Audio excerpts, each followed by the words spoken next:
Hello tout le monde, j'espère que vous allez bien, moi ça va. Ce soir j'ai décidé de vous faire une petite vidéo, mais une vidéo assez spéciale pour le coup. Mais en fait à chaque fois je dis ça, mais bon, elles sont toutes spéciales pour moi. Mais là pour le coup, je vais vous lancer une spéciale série. Et ça va être, vous savez très bien de quoi je parle, c'est la série spéciale Ramadan. Tout simplement, donc à partir de ce soir et pendant 4 semaines, je vais vous présenter des vidéos spéciales Ramadan. Ça va être ma série Ramadan Mass, tout simplement. Donc j'espère que vous serez là et j'espère qu'elle vous plaira. Dans tous les cas, aujourd'hui, je vous présente la toute première vidéo de cette série-là. Et aujourd'hui, j'ai souhaité vous parler tout simplement ce qu'il fallait faire avant le Ramadan. Tout simplement, vous préparer. Et je vais vous présenter les 6 choses qu'il faut absolument faire avant le Ramadan. Donc voilà, donc prenez de quoi manger. Moi c'est ce que j'ai fait. J'ai concocté mon petit yaourt. C'est du yaourt avec des fruits. J'ai mis des graines de chia et des amandes. Vous voyez. J'ai mélangé le tout. Et ça fait mon petit encas pour moi qui est équilibré. Donc à vous de faire la même chose et à vous de vous concocter aussi un petit thé ou une petite infusion. Vous voyez de quoi je parle. Vous vous calez et puis c'est parti.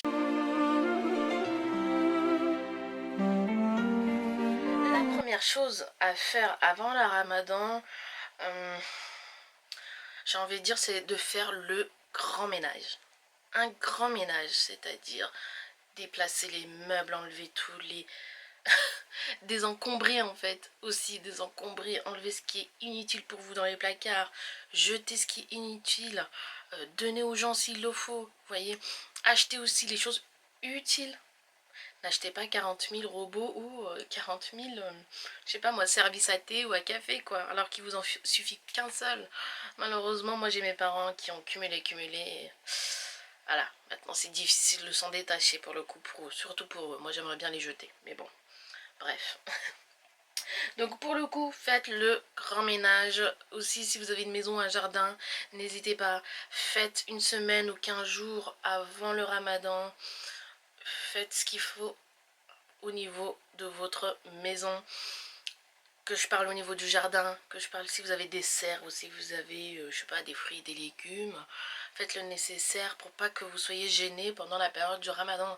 Parce que généralement, on est un peu en baisse de motivation pendant la période de Ramadan. C'est-à-dire que très vite, tout ce qu'on va faire, on va être très vite fatigué dû au manque de vitamines qu'on va avoir dans la journée.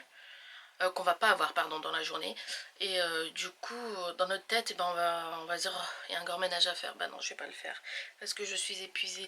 Donc faites le grand ménage juste avant le Ramadan, c'est vraiment ce qu'il faut absolument faire. Si vous avez des travaux à faire, faites-les dès maintenant, comme ça vous êtes débarrassés une bonne fois pour toutes. Ensuite, la deuxième chose à faire avant le Ramadan, c'est faites les grosses courses. Faites les grosses courses les plus importantes qu'il faut à faire, c'est-à-dire vous savez, généralement, on achète le couscous x 1000, les gros packs de riz, si vous consommez du riz, vous voyez. Faites ce qu'il y a à faire, achetez en grosse quantité, s'il le faut, des conserves. Faites du rangement et du stock pour ça, comme ça au moins vous ne serez pas embêté pendant la période du Ramadan et vous aurez juste à acheter pendant le Ramadan 2-3 petites choses qu'il faut faire. Mais en général, les grosses courses, faites-les bien avant le Ramadan, comme ça vous ne serez pas embêté à prendre par exemple des gros packs d'eau pendant la période du Ramadan alors que vous êtes déjà assoiffé quoi. Vous voyez ce que je veux dire? Faites le nécessaire. Ensuite, la troisième chose à faire, à anticiper sur tout ça, ce sont tous vos rendez-vous. Prenez le temps de checker tous vos rendez-vous si vous en avez pendant le Ramadan. Voyez avec vos médecins ou si vous avez des rendez-vous avec les hôpitaux, les médecins, si vous avez des rendez-vous avec des amis ou autres, je ne sais pas moi.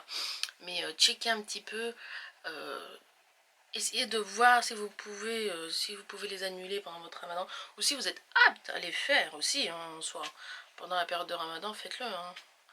Donc voilà. Ensuite, la quatrième chose à faire pendant la période du ramadan. Alors ça, cette coutume-là, j'ai l'impression qu'en Europe, ils la font pas. C'est pas dans les habitudes. Mais par contre, ils le font beaucoup dans les pays arabes, notamment à Dubaï, il me semble qu'ils le font aussi. Dites-moi si vous le faites vous aussi, c'est tout simplement décorer votre maison. Pendant toute la période de Ramadan, c'est tellement beau, je vous montrerai des photos, des vidéos, si j'en trouve bien évidemment. Je vois pas pourquoi on ferait pas ça, nous.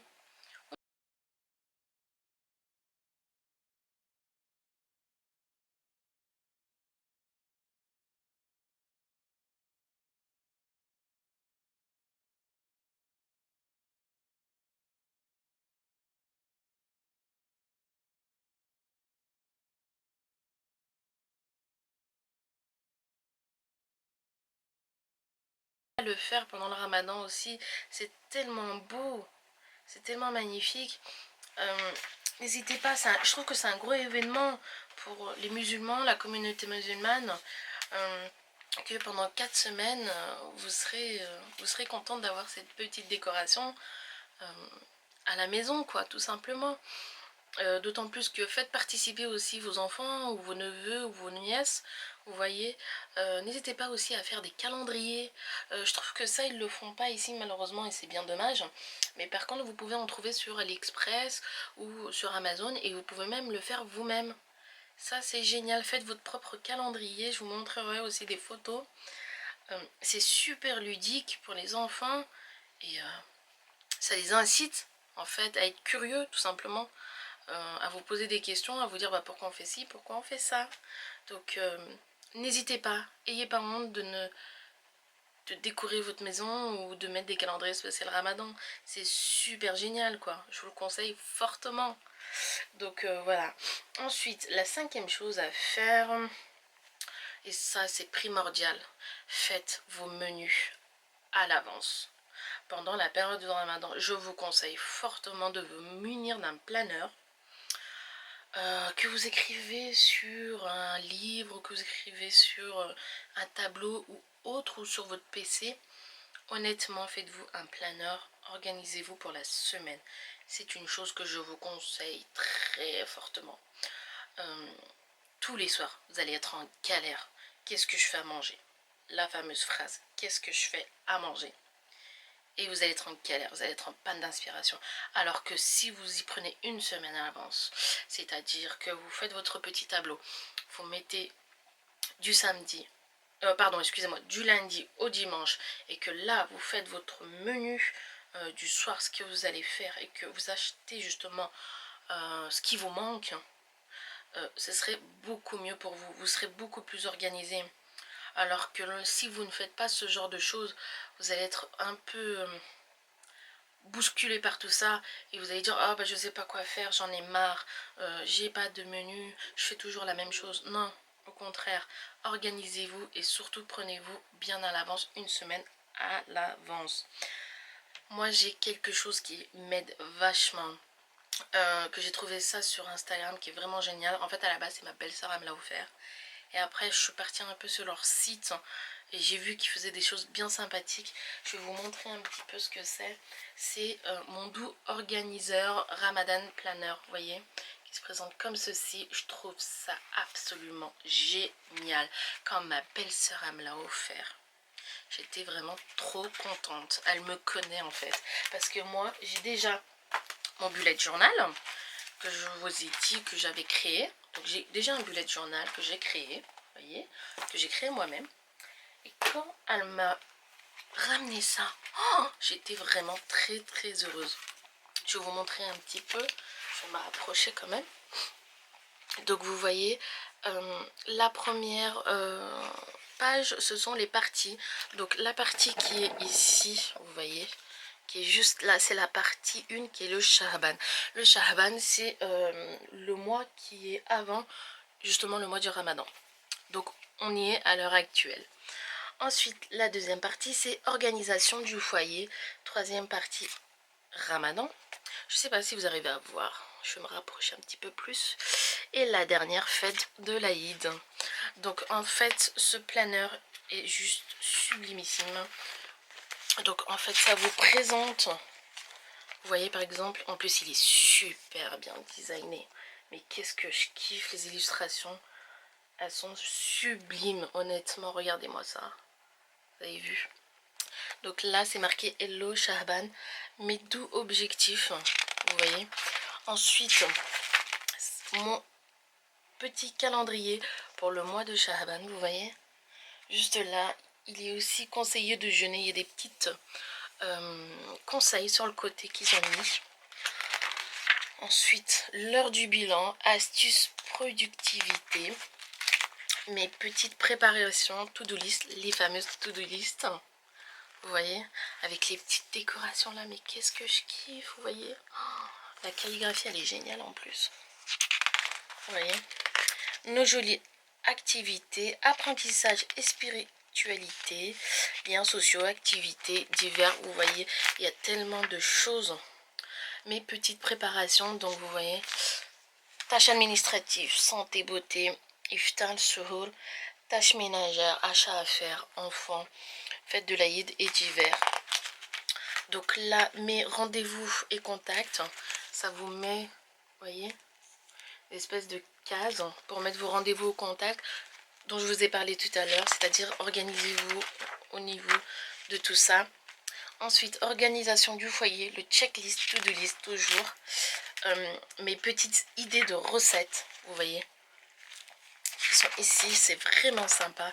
Par exemple, il y a la recette de la shorba qui est juste ici. Par contre, celle-ci, je vais la tester parce que c'est une recette que moi je fais pas pareil. Et celle-ci, elle m'intrigue, donc j'aimerais bien la tester. Il y a aussi la recette du pain constantinois, khobzeddar. Ils appellent ça khobzeddar. J'ai la recette aussi. C'est sympa. Je vais essayer aussi celle-ci. Et j'en ai que deux. Ah non, j'en ai d'autres aussi derrière. Une citronnade et le tagine poulet oignon. Vous voyez, c'est vraiment génial ça. Ensuite, regardez ce qu'ils ont mis. Le menu du mois du Ramadan, vous voyez. Alors, je trouve que par contre, les cases sont très petites. Pour le coup, je pourrais à la rigueur que noter le nom principal des menus. Mais après, sur notre feuille, je pense que je mettrai ce que je ferai exactement, quoi. Ah bah regardez, liste des courses avant le Ramadan. Vous voyez, tout ce qu'il faut acheter. Bon, moi, je ne l'ai pas écrit parce que je l'avais bien anticipé bien avant. Mais comme ici, liste de courses semaine 1, semaine 2. Vous voyez, liste des courses spéciales Eid, qui est juste ici. Et liste des courses semaine 3 et 4, qui sont juste ici. Vous voyez, j'aurais juste à le noter. Et ce qui est génial, c'est que je peux le transporter dans mon sac à main, puisqu'il se ferme. J'ai juste à mettre mon petit... mon petit stylo, décidément, et j'aurais plus qu'à checker. Donc c'est vraiment sympa. Il y a aussi plein de bonnes choses, comme par exemple le vrai, ça vous donne des astuces, le vrai désencombrement, vous voyez, ce que je vous disais tout à l'heure, mes tâches à réaliser avant et après le Ramadan par rapport aux tâches ménagères, vous voyez, les objectifs à faire, le grand ménage à faire avant le Ramadan. Je trouve que ce planeur est vraiment génial. Quand ma belle-sœur me l'a ramené, j'étais vraiment heureuse, quoi. Mes objectifs du mois de Ramadan, ma journée idéale du Ramadan, les défis du mois. Et là, il y a un planning. Ils ont mis un planning pour la lecture du Coran. Vous voyez, qui est juste ici. C'est vraiment sympa. Honnêtement, c'est vraiment sympa. Il y a les horaires de la prière, il y a des tableaux de mesure. Je vous dis ce qu'il y a. Et là, vous avez le calendrier du mois de Ramadan. Vous voyez, vous pouvez noter vos rendez-vous ou des petites idées ou astuces ou autres. Donc c'est vraiment génial. J'aime trop ce petit planning comme ça. J'aime quand c'est organisé pendant le mois du Ramadan. D'autant plus que moi j'ai par exemple des rendez-vous avec ma maman pendant le mois du Ramadan, surtout vers la fin. Donc ça va bien m'aider, ça va bien m'organiser. Donc voilà, c'est vraiment sympa. Ensuite, on a aussi à la fin organisation du Eid. Vous voyez, j'aime trop les illustrations, elles sont géniales. Vous voyez, ça fait un peu Instagram. Vous voyez, la to-do list, les préparations à faire. Vous voyez, juste ici, les rendez-vous, comment faire les gâteaux, des cupcakes fraises citron, sympa. Bon, je ne consomme plus de sucre, vous le savez très bien, mais je peux très bien mettre à la place autre chose. C'est vraiment sympa ça. Vous voyez, fête de l'Aïd. Et voilà, donc c'est vrai, le concept est vraiment génial. Leur Instagram, c'est Sunna Planner Official. Hop, leur Instagram est juste ici si vous êtes vraiment intéressé. Ils font pas que ça, ils font plein d'autres choses. C'est vraiment cool, c'est pour la communauté musulmane ou autre hein, si vous êtes intéressé. Par exemple, ils ont un spécial agenda bullet journal, vous voyez. Il est génial, j'ai trop... Oh, je crois que je vais me l'acheter. Mais en fait, j'ai créé mon propre bullet journal, mais ils sont trop bien. Donc voilà, je me suis munie de ça. Lorsqu'elle me l'a offert, j'étais bien contente. Et je vais bien m'en servir pour le coup. Donc revenons à notre liste à nous, pour le coup. Et la dernière chose qu'il faut, la 6e chose qu'il faut absolument que vous faites, c'est prenez soin de vous, tout simplement. Avant le Ramadan, n'hésitez pas à vous faire des masques, n'hésitez pas à vous épiler, ou n'hésitez pas à aller en institut si vous pouvez, bien évidemment. À l'heure actuelle, malheureusement, on nous a reconfinés. Du coup, les instituts sont fermés. Donc faites-le à la maison, faites des gommages maison, faites votre petit institut à la maison. Mais surtout, prenez bien soin de vous. Faites ce qu'il y a à faire pour le nécessaire. Ce qu'il faut savoir, c'est que le Ramadan, ce n'est pas fait pour vous souffrir. Ce n'est pas fait pour vous enlaidir. Ce n'est pas fait pour vous rendre mal. Au contraire, le mois du Ramadan est fait pour vous purger votre corps, mais aussi ce qu'il y a ici, c'est-à-dire votre cerveau, votre spiritualité, vos chakras, tout simplement. Donc, pendant le mois de Ramadan, soyez apaisés, ne stressez plus, reposez-vous surtout, et prenez surtout bien soin de vous. Donc voilà, j'espère que cette vidéo vous aura plu. Moi, ça m'a fait extrêmement plaisir de vous revoir, surtout que ça faisait un petit moment. J'espère que cette session va vous plaire, que cette série va vous plaire. C'est la série spéciale Ramadan pour moi. Donc voilà. Donc en tout cas, je vous dis à très bientôt et à la prochaine. Bisous.